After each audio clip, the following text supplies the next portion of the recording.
A very warm good evening to everyone. I'm Poonam Bafna, the SAS woman of Coimbatore. I'm delighted to welcome those who've been with us for a long time and those new to the Prabha Khaitan Foundation family, unveiling yet another session that strives to bring together authors and their readers in an informal and engaging setting. The Right Circle is a stellar literary initiative by Prabha Khaitan Foundation, a gathering where the written words breathes life and the minds of both creators and enthusiasts intertwine. It is also a testament to the Foundation's unwavering commitment to socio-cultural and humanitarian causes. Today's session is in association with Welcome Hotel by the ITC with the support of SAS Women of Coimbatore. We are particularly privileged to have Kiran Manral grace the occasion with her presence. Before we flag off today's enriching conversation, let me take a few moments to introduce you to the women whose inspiration between all this we are here today. Late Dr. Prabha Khaitan was a trailblazer in her own right. Born at a time when women were confined with designated roles, Dr. Khaitan was a revolutionary character who was much ahead of her time. She was a philanthropist, author, poet, entrepreneur, and campaigner for women's causes, educational and cultural institutions, and a promoter of Indian art and heritage. She was the founder of Prabha Khaitan Foundation, an organization dedicated to socio-cultural and humanitarian welfare in 1980, to work for a better tomorrow, drive the machinery of the organization, and is embodied in her famous words, Karam hi Jeevan hai. Work is life. Now, for 4 decades later, the foundation has gone only onwards and upwards by launching many initiatives to further the cause that Dr. Khaitan had envisaged. Among many PKF initiatives to create awareness in the community, we uphold one pressing social issue every month. We are overjoyed to share that 3-time Grammy Award winner Ricky Cage, the man behind the signature caller tune and the anthem of Prabha Khaitan Foundation, has curated 12 amazing musical pieces to score across video invites of events and social media platforms. This July, the cause of the month is One Family. The song is named Vasudhaiva Kutumbam, which literally means the world is one family, based on the theme of the month. Now, I deem it my pleasure to introduce the guest author for the evening and the conversationalist amongst us. Kiran. Kiran Manral is an author who published her first book, The Reluctant Detective, in 2011. She has published a total of 15 books across different genres since. Her articles and columns have appeared in the Times of India, Tehelka, DNA, Yaoto, She the People, The Daily O, Scroll, BuzzFeed, New Woman, Femina, Verve, Elle, Cosmopolitan, Condé Nast, Traveler, DB Post, The Telegraph, and more. She is also a podcaster hosting Chasing Creativity and co-hosting Not Your Auntie, 2 popular podcasts available across all audio platforms. She's a TEDx speaker and was a mentor with Vital Voices Global Mentoring Walk. She was awarded the Women Achievers Award by the Young Environmentalists Association in 2013. The Indian Council of UN Relations, supported by the Ministry of Women and Child Development, Government of India, awarded her the International Women's Award 2018 for excellence in the field of writing. She was named one of the Womennovators 1000 Women of Asia 2021. In 2022, she was named among the 75 iconic Indian women in STEAM by Red Dot Foundation and Beyond Black, in collaboration with the Office of the Principal Scientific Advisor, Government of India, and the British High Commission, New Delhi. A warm welcome to you, Kiran. Can we have a round of applause for her, please? Wow. The conversation moderator for the evening will be Miss Vidya Singh. She is the Princess of Vijayanagaram, SAS Women of Chennai. May I now request Miss Rupa, the SAS Women of Coimbatore, to introduce her. Good evening, everybody. As Poonam mentioned, Vidya was born into the erstwhile princely state of Vijayanagaram in Andhra Pradesh. Passionately involved in sports and fitness, Vidya captained the Madras University women's tennis team in 1970 and 73. She's been participating in master swimming championships at the state and national levels and won several gold and silver medals. It's maybe I was a right fit to do this, so I'll be inspired at some point. In 2022, Vidya has won 3 gold medals at the National Masters Swimming Meet in Ambala. Trekking is a passion, and Vidya has scaled many peaks, so to say, all over India. And Vidya summited her first 20,200 feet mountain, the Unam Peak, in August of 2022. She bicycles 50 to 60 kilometers every weekend. Vidya has been a fitness columnist for several magazines and newspapers. She's been the president of IWA and Soroptimist International of downtown Chennai. She's been a Rotarian. She has been profiled in leading Indian magazines and newspapers. And as we can see, Vidya has also been featured in the Vogue list of India's 50 best dressed women in the June 2013 issue. Vidya is a travel blogger, and her blog site is Wanderlust Princess Vidya, if any of you would like to check that out. So without further delay, they're already on stage, and I invite them to begin the much awaited conversation for the evening with Kiran Manral. We're really looking forward to a great narrator. Thank you.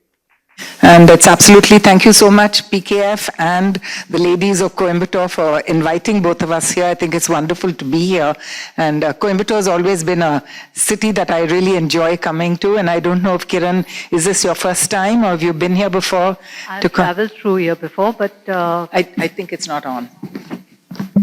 Yeah, now it's on. I've traveled here before, but I've not stayed back. So I'm glad to be here and to see the city, and it's a lovely, clean city. And coming from Bombay, the first thing you spot is so clean, so clean. I love it. This is true. This is true. I said the same thing to Poonam when she fetched me from the airport. I was like, oh my God, everything looks so clean and well laid out. And especially this area, the racecourse area is really lovely. I'm regretting I didn't bring my shoes to go for a walk in the morning tomorrow. So now I think... welcome to Kiran also, and she's been a prolific writer in different genres, and I think this particular type of book, you have written a few others. You were telling us that earlier today. This is the 4th book that I've written in a very noir kind of a voice and a format. But this is my first science fiction, so to speak. The others have been dark, they've had horror, they've had elements of a psychological thriller. But science fiction is the first time I've experimented in this book. I don't know if I've pulled it off. I've not taken chances. I've not gone into hard science fiction because I wouldn't dare. They will tear me to pieces if I get something wrong. So I've kept it, soft and gentle and nice. But it's an area that fascinates me. It's an area that fascinates me, science fiction. The possibilities of what could be. And I try to explore that a bit in this book. I think I loved the book. It made a wonderful read. I have to tell you all that you'll enjoy the read once you take the book home. And the story is absorbing. It just pulls you in. The story that she's going to tell us more about through the talk this evening is completely fascinating, and it's nothing that I had ever read before prepared me for this. And it's you have to concentrate when you read. It's not a book that you can just skim through lightly. I think you just need to get into the story and keep track of what's going on with the protagonist, because she's taking you through different areas of her life. And so I was just thinking, shall we start at the beginning, and where did the idea of this story come from? It's always very difficult to pinpoint where exactly a story begins and how did an idea come to you. I think we've all lived through life with a certain niggling regret that perhaps if we had done something differently, what could life turn out to be? Everyone, at whatever stage in our life, whether it's a college student or a middle-aged woman or an elderly person, we all think that if I had decided to do this instead of this, and we live on the shore looking at the ships of our ghost lives passing us by, and we really don't know where it could have taken us. I think that was the kernel with which this story started. What if somewhere somebody did something that one did not do? What if they took that step, and what if that opened up an alternative life and the life went on in a different direction? And what if the two selves could reconcile and come together on the same plane, on the same time, in the same universe, if they came together? How could I do that? I think I try to experiment with bringing both or multiple selves in the same time frame, and that's what the book is about. What if you could go back and correct something that you think could have been changed in your life? I think that is a fascinating possibility because, we are talking more of adult life here. Of course, the protagonist is a child at some point of time during the book, but most of us start our adult life and go through it, and we come to one or two or three crossroads, serious crossroads. And at that crossroad, you make a choice whether to go this way or the other way. And then you think, is this destiny that I made the choice? It may not have been the right choice, but you've made it. It's pure free will. It's not like you just, somebody directed you. But these are the possibilities that come into play in your book. And so the whole idea of the past, the present, and the future, can it all exist together is what the book is all about. That the protagonist travels between one to the other. So could you tell us a little more of that, the thought, the idea? So there's a lot of research that is happening about time. And I think our ancients had it right, because if you look at our scriptures, the concept of time is circular. The concept of time, the Western world as it sees it, was linear. But we always knew that it was circular, right? And it does not exist in a flat unidimensional plane. It is multifaceted. There are various dimensions to time. If you look at the theories about the Big Bang also, there is a theory that perhaps with one segment of the universe as we know it exploding towards a certain direction, there is another inverse universe that mirrors it and it has gone in another direction. So there are alternate universes, there are multiverses. I think the biggest hit of last year, and it came out after I had written and submitted this book, so I'm not influenced by it, was Everything Everywhere All at Once. So people have been toying with this idea of multiverses for a long time, and to wrap your head around it requires a great deal of suspension of disbelief, because we are so conditioned to think about time as a linear quantity, as a linear parameter. You are born, you grow up, you grow old, you die. But what if you are born, but you're also dying? At some point you're being born, but you're also dying somewhere else at the same time. What if you're an adult now, but you're also a child in another dimension, in another world, in a universe? This all could be possible. There is also a theory, I'm sure you've read about this, that each decision that you take opens up another life and another pathway. So each of you yourself, there are multiple versions of you going through different lives simultaneously. And we really don't know what would happen to each life. And when you think about it and you try to wrap your head around it, it seems fantastical. It seems unbelievable. But what if it is true? And that's why I try to apologize to those reading this book, because it is a complicated book. As Vidyaji said, that you really have to pay attention to what is happening with which character. And yes. Who is this? Is this one? Is this that one? And what is happening? Where is she going? Has she divided into two? Is she the same person? What is happening? What if it does happen? What if it is a possibility? Absolutely. What if it is? It could possibly be. It could be happening right now to a lot of people who have got the sixth sense or something to be able to go between lifetimes or something. I don't know. It sounds like something that could have happened. Also, I love the idea of what if you could rewrite your past? I think that's also an interesting, because I think a lot of people maybe at some point of time in your life will think that, what if I had not done this and could have done that? Can I go back and start all over again? Tell us your thoughts on that. I think the bitterest thing to do is to live your life with regrets and with what ifs. So there's always those what ifs that haunt you. What if I did this instead of getting married after I graduated? What if I qualified? What if I accepted that proposal and I didn't accept this proposal? What if I decided to have a child earlier? What if I didn't give up my career? These are all little things in the life of a woman. Every woman goes through this, and you think, what if?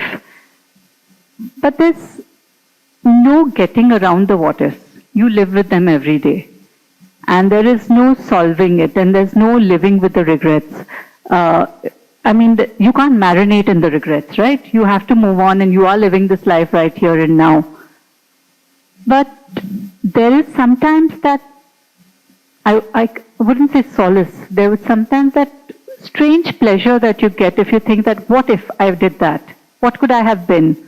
Or you tell your kid, if I hadn't had you, I could have been the editor of a newspaper. My poor son, he's heard that from me often enough. That's not his fault. That's not my fault either. It's just circumstance. So we are a product of our circumstances. We are a product of our choice. But what if the circumstances were different? I think at some point in our life, we are all exploring this and all trying to figure out what could it be. We don't really get an answer. We really can't get an answer. I would love for our audience and myself also to hear you read a passage from the book. If you can pick something out to read, it would be lovely.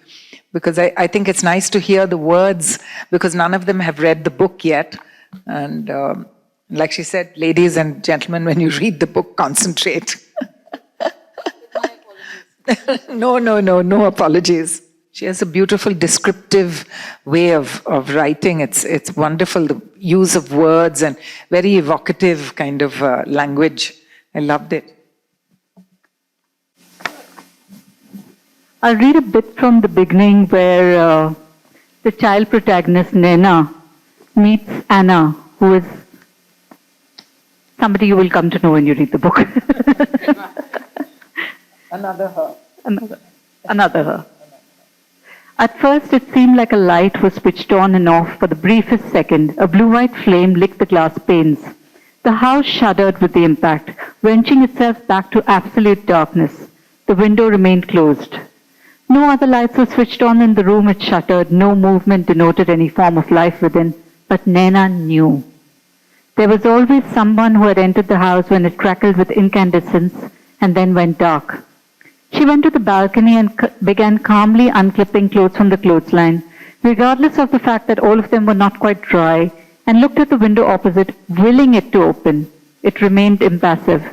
She picked the pile of clothes and turned to go into the house when, like a sudden gap-toothed smile in her face, the window opened wide. Anna was back and waving.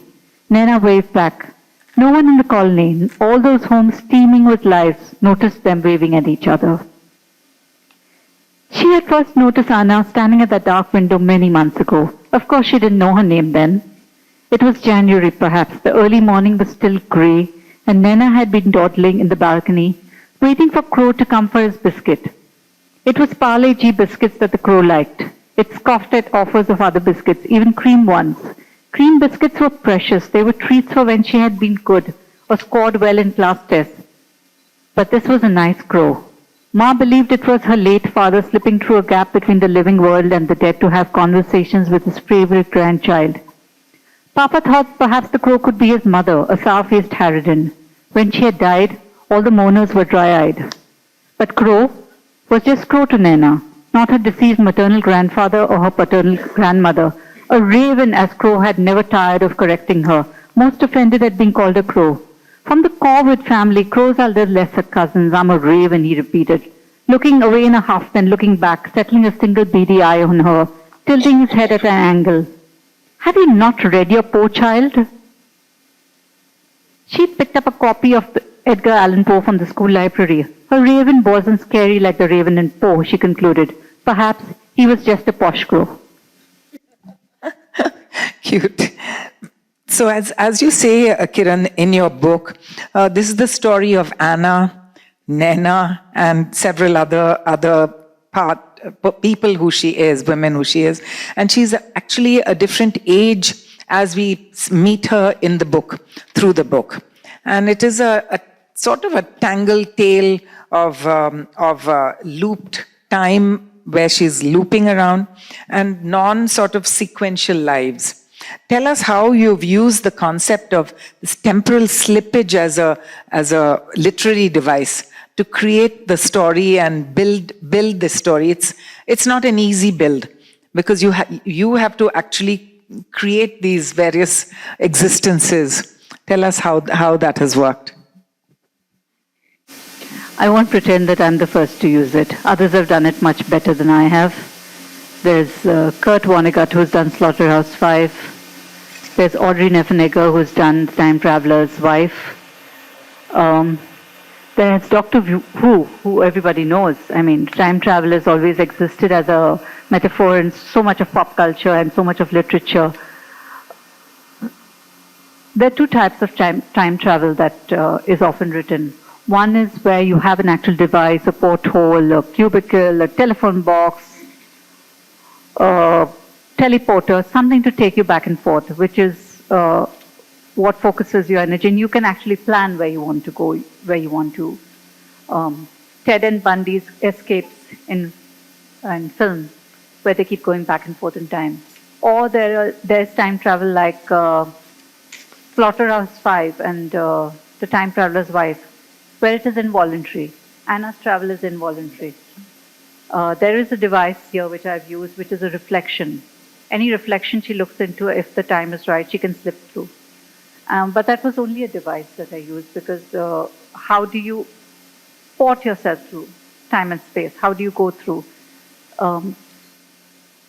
Having said that, putting people in multiple time and multiverses, how do you show that they are different people and yet the same?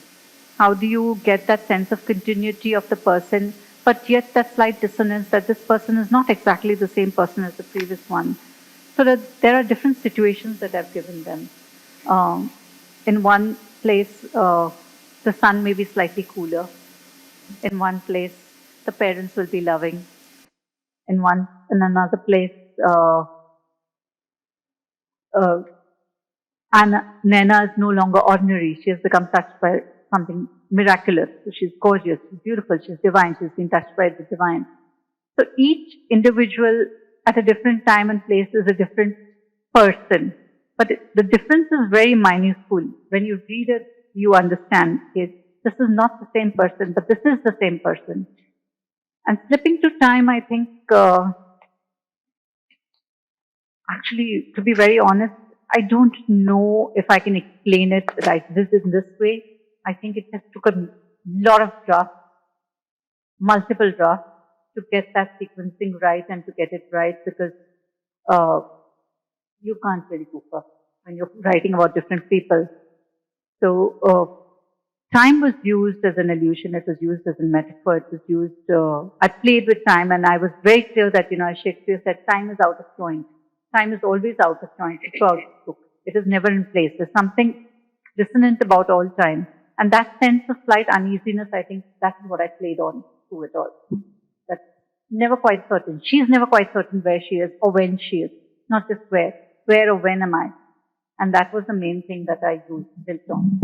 I think that's one of the things that holds your attention to the book, because you really have to concentrate and keep yourself sort of in the story as you read, because you need to know which person she is as you read.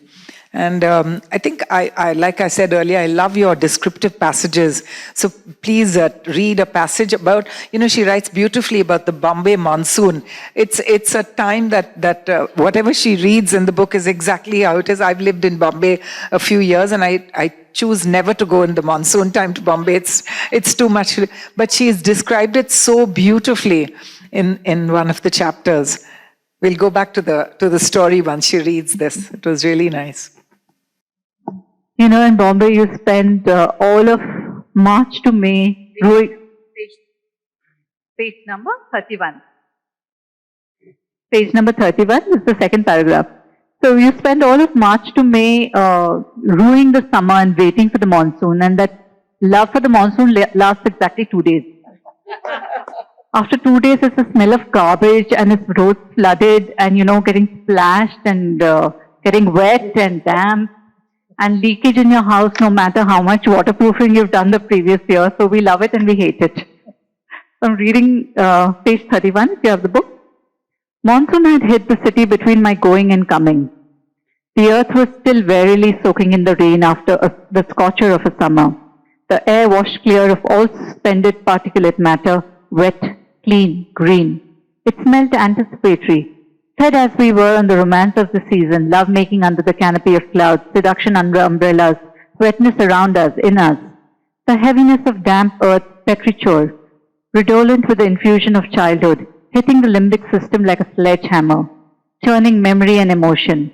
The heaviness inducing an indefinable yearning in all those who lived under its canopy, until a couple of days morphed the yearning into a fecund eternal dampness. The sickeningly sweet smell of rotting uncleared garbage mingled with stagnant water, clotheslines strung across living rooms with ceiling fans on full speed, slush to be waded through in order to get anywhere. The walls would get damp patches, spheres of alien landscapes, ridged, serrated, flaking to the touch, microcosms within. Grey-green moss and fungus would bloom on the balcony walls, arranging themselves into ghostly faces screaming in silent agony at all those who gazed upon them, the unspoken terror they heralded still to come.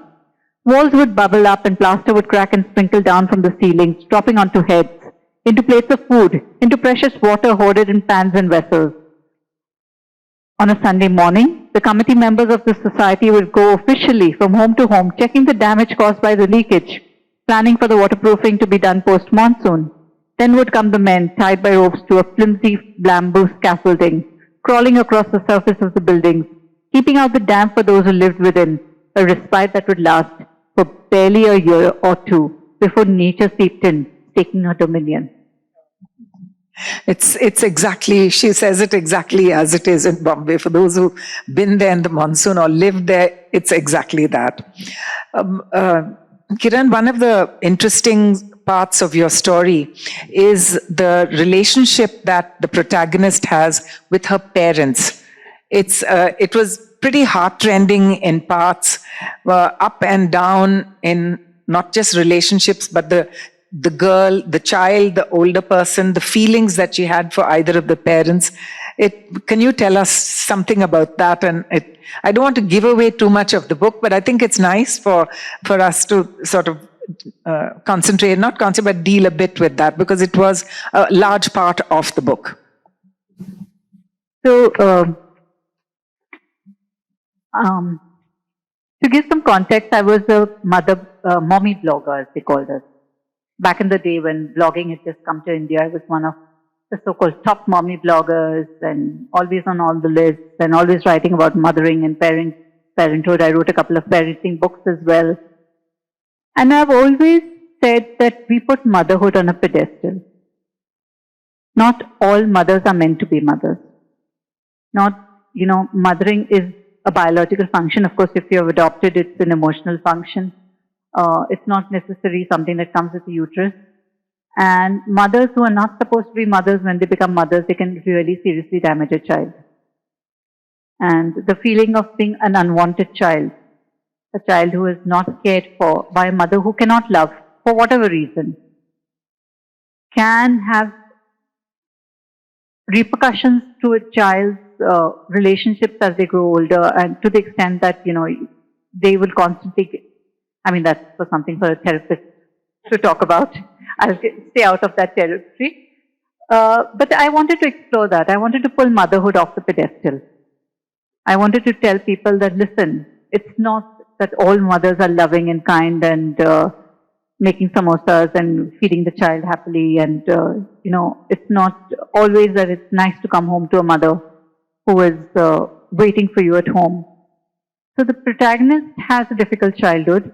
There's a time in her life when she does get parents who are very loving, but then she doesn't know how to deal with them because that's not what she's been used to. She's been used to a mother who is so on edge, she doesn't know, she flinches when her mother comes towards her because she doesn't know whether she's going to get hit or what. And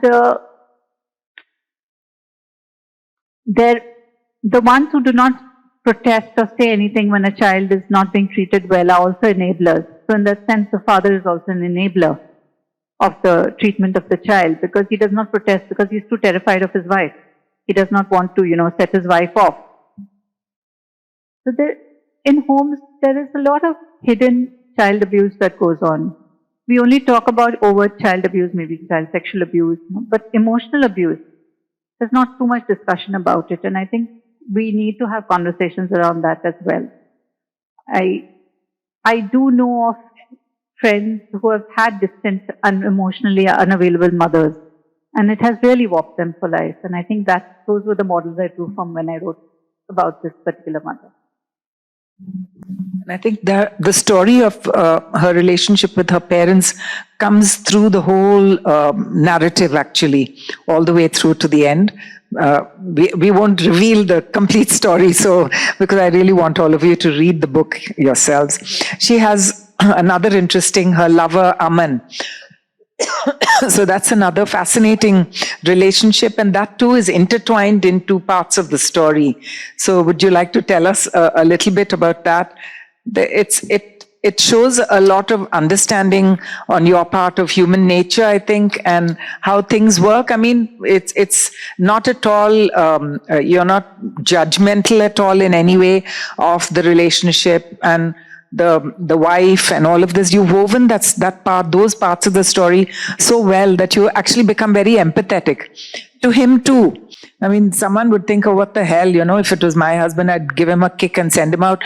But the thing is, you've made it so, empathetic is the right word for it, that as a reader, you start feeling a great amount of sympathy with both the women, the man himself, and all of that. Can you expand a little bit on that? I think we're always quick to judge. As human beings, we always think that, oh my, he's cheating on his wife. Oh God, she's cheating on her husband. How can you go with a married man? How can you be with a married man? But you can't explain the heart, right? You can't explain what happens. You can't say that love is constant, that if you have loved somebody sometime in your life, you will continue loving the person. People change. Everything changes. Your whole body changes every 7 years. You don't have a single cell in your body. After 7 years, everything changes. So human emotions also change. And I think when I wrote Aman, I was trying to give her an anchor because she was in a space, I don't want to give the story out, she was in a space where she was very disconnected from everything. And he sort of became her anchor, and it was a very unconventional coming together. You don't normally start relationships like that, and I don't advocate that. But, the fact is, whatever brings you together, whether it is lust or whether it is love, but if it anchors you, I think then you can build on it. And it is difficult for all parties involved when there is adultery in a marriage. And but if it comes from a space where there is understanding and empathy, I think sometimes you can work it out, hopefully, depending. Maybe that's utopian, or maybe I'm very naive in thinking that, but I've seen couples where they have grown out of love with each other, and they've grown out of a situation, have resolved it and said, okay, let's move on very amicably. And I've seen couples who, though they've grown out of love with each other, are still hanging on, fighting tooth and nail and clawing each other and making themselves and everybody miserable in the process. So this is a couple, these are 3 people actually, who are caught in a very difficult situation, but resolved to make the best of it without hurting each other, to the best they can. And that they managed to reach that kind of balance, I didn't think, while I was writing that they could, but they had their mind of their own and they decided to be mature about it, and I'm happy for them. That definitely comes through the thread of the story, wherever he features in the story. So that was really nice. And this whole concept of one man, one woman is a very, I think, Western, brought by the British idea, because it's nothing to do with religion or anything, but in our own country, I'm talking even my own grandfather, my grandmother was the Maharani, and he had 2 concubines, you can call them, who lived outside the fort. The houses are still there, and they had families. And my father was very close to the daughter of one of the ladies, and Rupvati, her name was Rupvati, and he looked after all her children. She had 5 or 6 children from my grandfather. So, and this is very common among all communities, not just Maharaja or anyone. And through the millennia, it was very common that men did have not quite a harem, but they did have a few wives, sometimes 2 or 3 Maharanis. And I have a cousin whose grandfather was the Maharaja of Teri Karwal. And my grandmother's had 2 sisters. He was shown one sister, and he liked her and he liked number 2 as well. So he married both of them. At the same time, one sat this side, one sat that side. And Junior had her son first, so he became the Maharaja. So it just worked out. I mean, that's how things work. So this whole concept of it should only be 1:1 is relatively new in our country, I think. But I think you've brought that story of these 3 people so beautifully with so much empathy that you actually start to think, okay, he's managed it. Aman has somehow managed to, keep both the women quite comfortable and happy, and his loyalties come through the story. Incredibly loyal man, and I think that was wonderful, that part of the story. And I know we dealt with it earlier, Kiran, that time seems to be very central to the narrative of your story. Tell us how you were able to switch time zones and not confuse the story at all. With a lot of rewriting. That's the honest answer. So there are multiple drafts, of course, and sometimes I confuse things up, and I had to keep going back and forth, and because it's so complicated, making sure the narratives didn't overlap and things, the details didn't get mixed up. But in my head, I was very clear that this is Anna 1, this is Anna 2, this is Anna 3, this is Naina, this is Sukanya, this is Sue. So they were like, split personalities to me. They were each individual people. So then it became easier for me to write their stories. And without getting their threads mixed up. And also when I went forward and when I came back, and there is somebody who is beyond age, and she's not named. So even her story, whatever it was, it's taking a leap into thinking, what if Anna or Naina didn't have to die when they did? What if we had, there's a futurologist, how do I say that? Futurologist, who has said that we are the last generation between mortals and immortals, this current generation, because technology is going to advance so much. The next generation of people are going to live if you live to 2040, then your lifespan with the advance in technology can go up to a couple of hundreds. So that's what they're saying right now. So that was what set me thinking, what if, lifespan could be extended so indefinitely, and one version of Anna or Naina could live to whatever age, and we can't really figure out how old she is. So I kept thinking of multiple iterations of Anna, multiple iterations of Naina, and packed them together, wrote them separately, and then packed them all together. It's a wonderful concept, actually. What I loved in the book also is what you wrote about the science fiction part of it. That I loved it. I loved even imagining what could possibly be, and it very well could be, in 100 years' time or whatever, how it'll be. Do you want to just tell them something, or would you like to read a bit about that science fiction part? It was fascinating. It was straight out of a movie. I could actually, while I was reading, I could imagine all these things. That was really nice, because she's describing how the girl wakes up, I think, in a place, and she is in some other time zone, like millennia later. And the world has, as we know it, the earth as we know it, has come to an almost an end, and she is one of the last few people who they have taken, the future people have taken to preserve. It was fascinating. I love that. Chapter 20. I'm on page 230. The chapter is titled, Who Are You, Anna? My name is Anna, and I am 32 years old. My name is Anna and I'm 28 years old. My name is Anna and I'm 18 years old. The man sitting in front of her stopped doodling on what seemed like a parchment made of light and looked up. There was no expression on his face. He could have been carved out of marble or stone or a material that kept him mobile yet immobile, not a material she was familiar with. He was not flesh and blood. He was of no color but made in the form of man, or rather what could be considered a man when men had all but changed from what we knew them as. He was, she realized, a construct, solid but not solid, arranged in a form she could identify with. There was nothing mobile about him now, not his hands that a minute ago were scribbling frantically on a device that looked like a thin paper lit up by an unseen source. Not his head, which had kept nodding in a facsimile of what might be constituted as empathy and attentiveness as she spoke. Not his body, which had turned and swayed in the swivel chair he occupied, a chair that hovered in the air, untethered to either floor or ceiling, movement they might consider natural, but which kept distracting her from what she wanted to say. So she ended up repeating the same sentence for an entire hour, then lapsed into silence. Another man, if she could call him that, or perhaps another person would be a more accurate term, stepped into what could only be called a room, because there was no other word she knew that could begin to define it. It was where they were, an enclosed space that seemed to have no beginning, no end. It expanded when he entered and shrank when he exited.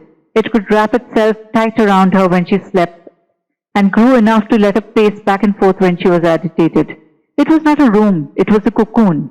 A cocoon she realized that aligned itself with her moods, changed color with her thoughts and feelings, and was designed to keep her in what was now considered the ultimate comfort and confined.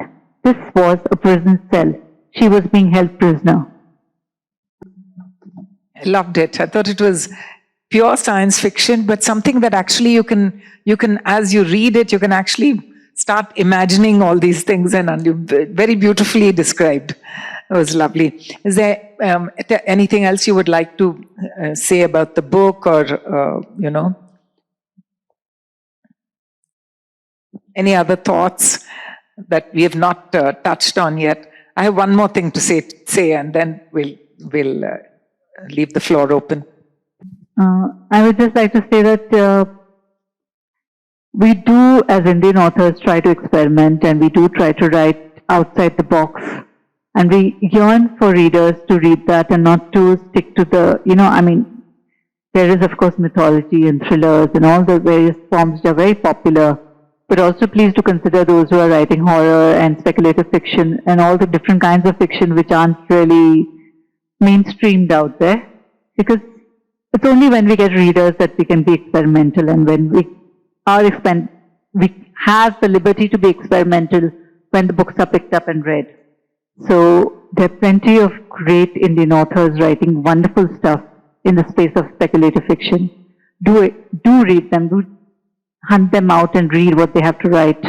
And hopefully the genre will grow. Internationally, we have Neil Gaiman, who is such a big author. We have Stephen King, who is so big in horror. In our Indian context, what do we have? We have mythologists who write wonderful stuff, but where are our horror writers? Where are our speculative fiction writers? They don't get the kind of visibility that is required. So, humble appeal to all readers. And I love your acknowledgements at the end. And she has one line, you have to read it yourself. I'm not going to read it for you. I mean, this was so beautifully written that I think it touches everyone's heart. I'm like, I want somebody to say these things to me too. The man who it was written for hasn't read it. Oh. Bad, very bad. So in the acknowledgements, I've thanked my husband. What was not written is, thank God you don't read any of my books. I've written, in every universe I inhabit, in whatever version of myself, I will always be seeking you.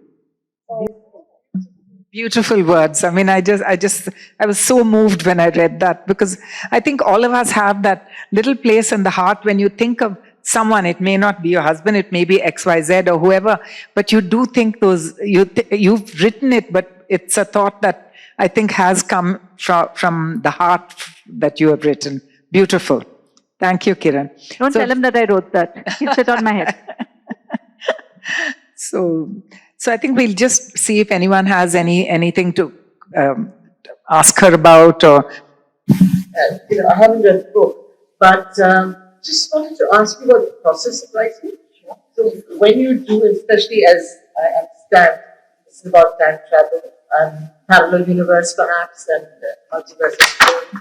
So you're populating some people exclusively in those universes, and some are moving between them. So how do you keep track? Are you a post-it person, or just following through on keeping it all coherent together? I wish I was a post-it person. It would make life much easier. I have a very scattered process of writing, and I wouldn't recommend it to anyone, because I do a draft, and I do a second draft, and I do multiple drafts.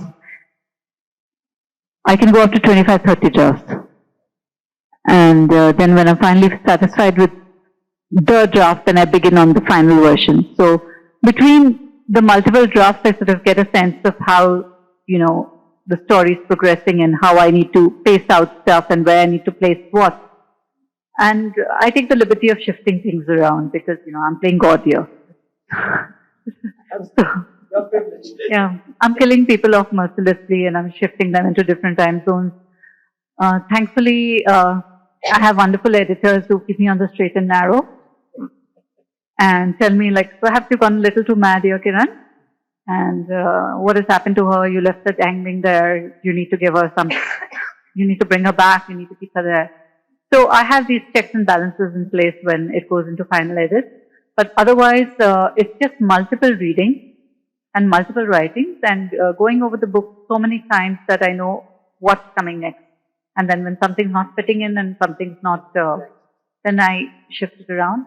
And also I think something that's very essential for if anyone's a writer or plans to be a writer, I heartily encourage you. We don't make any money, but please go for it. Leave it aside. Once it's done, keep it aside for a month or two, then get back to it. Because then you look at it differently once you've had that break. If you've been at it constantly, then you can't see the gaps. Once you have the break from the manuscript, then you go back and then you see the gaps and you see what's not working and what's working, and just be dispassionate. So there was a lovely sequence which I really loved, but my editor thought it was very dark because it was describing, I won't go into it here. So, kill your darling happens all the time. So that helps also to space it out and to keep it in track. Sometimes you go on vague detours and the story goes everywhere. So cut out whatever the thing is. I think there are a lot of dark parts in the book, but it's part of the story. So, several dark parts, which things that happen to her in different time zones. I think so. I feel that because of the way you've written it, that is part of the story, and a lot of it is reality. It is, although it's taking her in different time zones, it is a reality. These things do happen, not just to Naina, Anna, or Sue, but to anybody. It does happen all over the world. So I thought that there was a reality in all of that, even if it is a bit dark in some parts. I think she had a question. Oh, lovely. And it's talking about drafts and drafts. What is you think this? Okay, now it's fine. And I'm so sick of it, I can't bear to look at it anymore. That's the honest answer. And because this is a process question, and I should give a process answer. It's when you don't know where to take the story further anymore, where the story has run its course in your head, and you just can't tinker with it anymore because your mind is drawing a blank. That's when you decide. And I'm very fixated on ends. If you read all my dark books, More Things in Heaven and Earth, and The Face at the Window, Missing Presumed Dead, and now this one, my end has to be something, it has to be a twist that you didn't see coming. And it has to haunt the reader at the end. I have people, for most of my books, they come back, why did you do that? Now what happens after that? What happens? Use your imagination. It could be multiple things that could happen. So I agonize on the end. So once I've hit the end and that end fits in perfectly, then I leave it, then I don't touch it again. Do your characters take a life of their own, or are you doing it later? Good question. They take a life of their own. I like to kid myself I'm the creator. You know, I like to kid myself I have some power and some authority over how they behave and, you know, behave yourself. This is not how you should go about things, and how can you sleep with a man you've barely met and things like that. But they do what they want to do. And they get away with it because I'm powerless to have them do things that I want after a point in time. When I was writing The Face at the Window, which is about 78-year-old retired Anglo-Indian school teacher who's living in a cottage in the foothills of the Himalayas, I got so deeply involved in the character because I was first person. And this did not lend itself to much of first person, the bits of first person, but that was completely first person. I was actually getting knee pains and, you know, I mean, all the things that a 78-year-old woman would experience with her body, the pains, the aches, the getting up, and I said, perhaps I've internalized my character too much. How long do you take to finish? Start to finish? This book took me 4 years. Oh. Yes. As I was saying, I read the first few pages actually. And the story is set in 1984. In the beginning. In the beginning. Yeah. And you said you have a loving husband, supporting husband. And the next line says, he's shouting and his husband is saying, you are a dial. And you have used all that. That's not my husband. No. How did you get that? How did you imagine? My husband would be killed if he was shouting at me. I'm restricted to story. You know, you grow up with seeing a lot of things. Everybody has seen a lot of families around you. And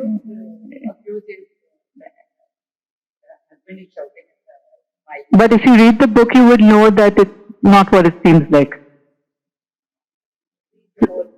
So it's not necessarily the husband who's at fault, but you know, you've seen dysfunctional families as you grow around you in the neighborhood, amongst friends, families, and as authors, as writers, they're cannibals of everybody's lives. We like feast on the gory stuff. Like, show us the dysfunctional stuff, and then, you know, some 20, 40 years later, it will all come out in a book. Goes up and down age. Yeah. How I think I'll read the description. That you are able to make, like, you know, you're just talking about the character and the immediate switch, or the character flip, or the age, I think, trying to understand. I think that's what he's trying to So the book starts with Naina in 1984, which is, she's 8 years old. Then we have Naina, who becomes 13 or 14 years old. Then we have another version of Naina, who's Anna. She's 28, she's 32. Then we have a alternate self to Sukanya, who's in the mid-40s. We have somebody who's beyond age. So there are multiple versions of the same child, but they start with the same experiences, and then they branch out into different lives. I think some chapters, when I'm thinking, they have used the first person. Yeah. In some, yes. So I is Anna. Anna is I in most of it. So if you want to see it from a first person narrative, it will be Anna, but it is a multiple narrative. There are multiple, there is third person, it's a very complicated kind of thing. It is complicated, but as you read and you get into the story of it, the storyline and the person, you start understanding which time of her life we're talking about. And even though you switch fairly often through the book back and forth, and of course at the end, we won't reveal the end. I think you need to read the end to see what happens to her eventually. But it's a fascinating way of. I've never read a book, to be honest, like this. My first time, so I was pretty absorbed into the story, and like you, writing it and keeping tabs on her while we are reading. We have to keep tabs on where in the story we are and which Anna, which Naina, who we're talking about. But it's very clear when you read it. It's not that you get confused. You just have to concentrate a little bit, and it's the same person. It's a tone shift. There will be a tone shift when you're going from Nena to Anna, and once you've read a couple of chapters, you'll figure out who's who. And even her relationship with her parents, whereas you can see it at different stages of her life, like from when she's a little child. As you said earlier, she loved her mother, but was a little afraid of her also. And she never understood why the mother was borderline abusive towards her, loving at one time and abusive at another time. So, I mean, these are nuances that you pick up as you read. I think it's a very, very interesting story. And anyone else would like to have a comment? You took 4 years to write this book, but simultaneously, were you writing other books too? Or you write only one book at a time? I can't afford to do that. I'm a starving author. No, I'm constantly working on 3 or 4 drafts of various things. So there are commissioned books, and there are books which I do for the love of writing, which is this one. So the commissioned ones get done fast. They're normally the non-fiction ones. Research, put the facts down, pad it up a bit, make it readable, make it nice, and send it off. Those take 6 months, 8 months at the max.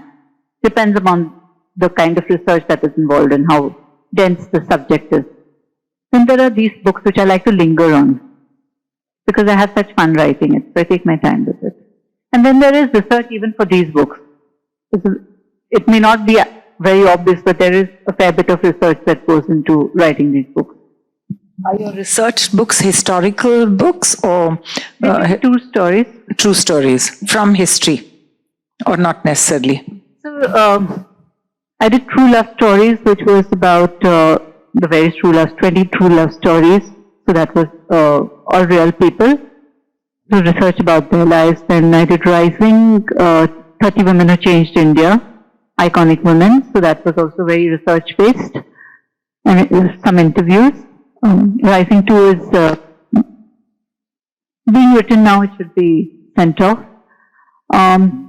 Then there were parenting books, 13 Steps to Bloody Good Parenting, some amount of research that I co-wrote with Ashwin Sanghi. Then there was A Boy's Guide to Growing Up, which I wrote for my son when he was hitting puberty. The fellow never read it. So that had a fair amount of research. So it varies from book to book. You did something on bandaging. Yes. So that would have been a totally new area, right? Yeah. I wrote Raising Kids with Hope and Wonder in Times of a Pandemic and Climate Change. Oh my God, I don't know why they gave it such a big title, but anyway. So. Do you straight away type or do you hand type? It depends on the kind of book. So if I've got my research in place, if it's a non-fiction, then I have my facts and I just go on the computer and start sorting it out and reworking it. If it is fiction like this, then I have too much of mess. I have notes, I have scribbles, I have getting up in the middle of the night with an idea and writing it. And most of those ideas I call vampires because they're so wonderful in the night, and when you look at them in the morning, what was I thinking? What is this? So there's a lot of handwritten notes which go into the fiction, but non-fiction is generally typed out. I heard the name. Pardon me? Your essays in your school days. My essays in my school days. So I owe my class 10 teacher my career in writing because she was the only one who had faith in me and passed my essays around in class. So you feel like I'm the king of the world. And I mean, whatever I have to blame the world, blame her for inflicting me on the world now. So, Do you as a child to have a dark tinge in your writing? Because I'm thinking in a school setup, very often that would be not much encouraged. Typically, chances are wondering, would you, even as a child, when you was there like a No, I think life sort of hammered it into me. And when I was a child, I was writing terrible stories about princesses and princes, and my mother could blackmail me with those notebooks. She still has them. I don't know why. I want to make a bonfire out of them. And rubbish stories, absolutely. But no, you write what you read, I think. So my favorites go from Stephen King to Terry Pratchett, from Neil Gaiman to Dean Koontz, or to Haruki Murakami. So I'm going from horror, P.G. Woodhouse. So I'm going between horror and humor. So I think, and whatever, Isaac Asimov, Ray Bradbury. So I'm going in these genres, and I think naturally that will reflect in my writing. And I wasn't reading those guys back then. I was reading Enid Blytons and stuff. So I was writing about princesses and fairies and stuff. Sure. So this is the final product, right? So do you get to choose the cover page? And if you have chosen the cover page and how the book color looks in one reader's hand, then what goes into this?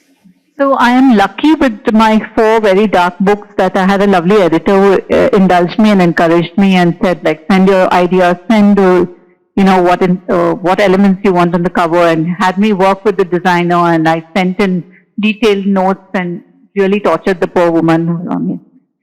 So this is a product of all my inputs, because I wanted the girl, I wanted the raven, I wanted the jasmine flower, and I wanted all these things that are part of and I wanted her looking through, because in a sense that she's looking into various aspects of herself. But most times you don't get a say. You're just shown the cover and said, this is your cover, like it or lump it. And you write the book, so no, you have no say. When you're with bigger publishers, you get no say in your cover.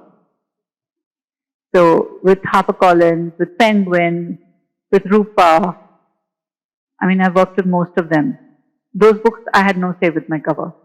But with this one, it's a smaller literary fiction imprint, and they're kind enough to indulge me and humor me. What was the blurb behind it? Saying that or? Because that sort of, makes him pick up a book or buy it. So you send in your blurb most times, and then the editor sits with it, and then the editor decides how to rework it to make it more enticing to the world. Because as authors, we tend to be like, "Hamara bachcha sabse best, sabse strongest, sabse handsome," and put in it all, and then they will trim it out and make it more marketable, saleable. Those ugly words which we have to use.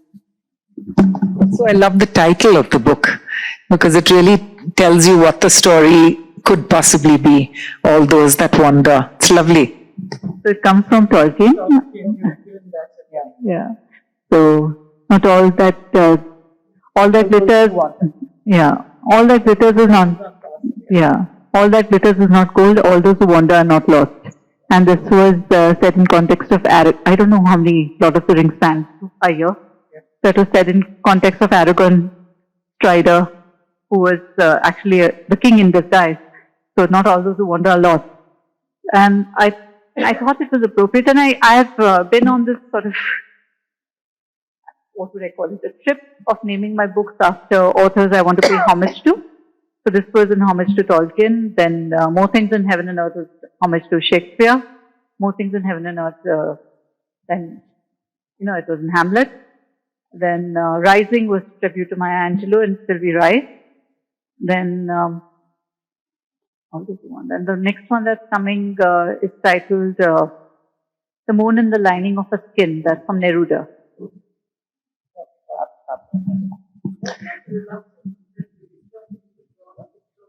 No. Those are completely different. That's a comic mystery.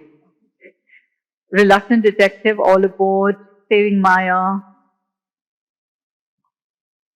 Kitty Party Murder. Oh. They're funny. They're out and out loud funny books. I was in Chile in March and went to visit Pablo Neruda's two of his homes we saw.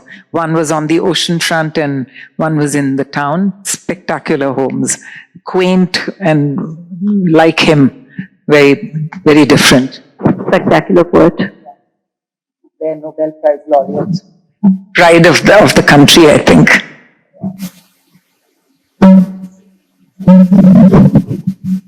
Any And humor and detective, is it something like Takumho, the Srikas Puri, yes? Possibly. Possibly. I was told that, the Kitty Party Murder and Reluctant Detective are the same character, K. Myra.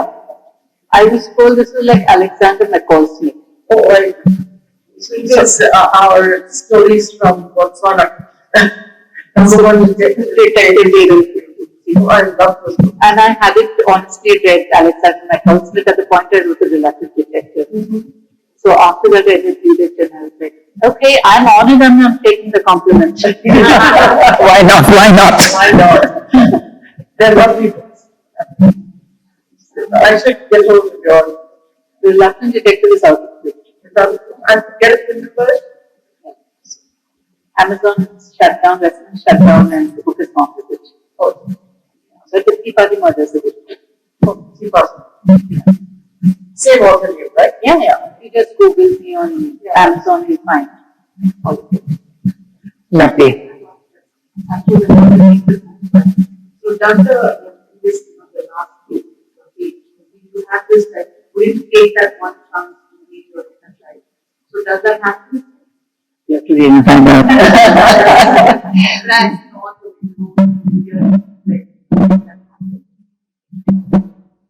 Something got healed.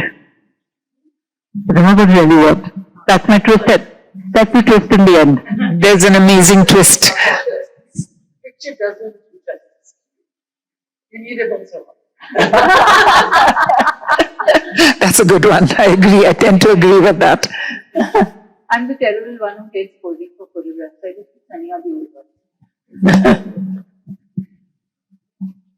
So I think we've covered most of the story and wonderful writing by Kiran here. And I think what we have not talked about are the parts that we'd like you to read, because we don't want to reveal a lot of the story, which you have to read it to understand and get into the story of that. So we'll keep especially the end of the book and all of that. So I think we'd like to thank you, Kiran, for bringing your book to us and giving us the pleasure of listening to you and your process of creating the story. Thank you very much. Thank you so much, Vidyaji, for moderating this so brilliantly and for reading it with so much in depth and empathy. Thank you. I enjoyed that. Thank you, Kiran, for a very fascinating and an amazing evening. On behalf of the Prabha Khaitan Foundation, I, Rupa, SR's Woman of Coimbatore, would like to express my sincere gratitude to Kiran Manral for giving us wonderful perspectives to life that as we see it and as we can relate to. I think it takes one to have lived it truly to also express it that way. So we're very happy that you shared glimpses of your writing with absolutely beautiful, empathetic and insightful questions that Vidya asked so beautifully. So I think that brought out the essence of the book. So I really thank you both for a wonderful narrative. And I thank our distinguished associate, Welcome Hotel by ITC, and the unwavering support of course, my fellow SR's woman, Poonam. Last but not the least, I thank all our wonderful, engaging attendees. Some of them are regulars who are like coming back and, all the time encouraging us to do this events in Coimbatore.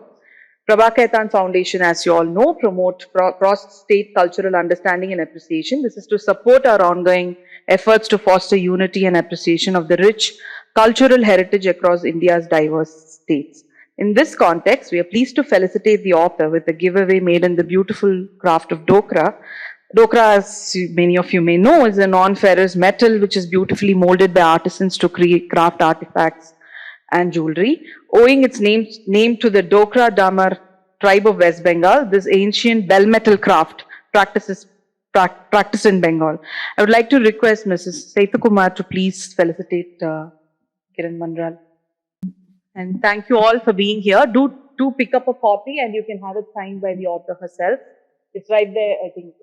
There's a copy left for all of you. Thank you very much.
A warm welcome to you, Kiran. The whole story, idea of the past, the present, and the future. Can it all exist together is what the book is all about. That the protagonist travels between one to the other. So could you tell us a little more of that, the thought, the idea? So there's a lot of research that is happening about time. And I think our ancients had it right, because if you look at our scriptures, the concept of time is circular. The concept of time, the Western world as it sees it was linear, but we always knew that it was circular, right? And it does not exist in a flat unidimensional plane. It is multifaceted. There are various dimensions to time. If you look at the theories about the Big Bang also, there is a theory that perhaps with one segment of the universe as we know it exploring towards a certain direction, there is another inverse universe that mirrors it and it has gone in another direction. So there are alternate universes, there are multiverses. I mean, someone would think, oh, what the hell, if it was my husband, I'd give him a kick and send him out.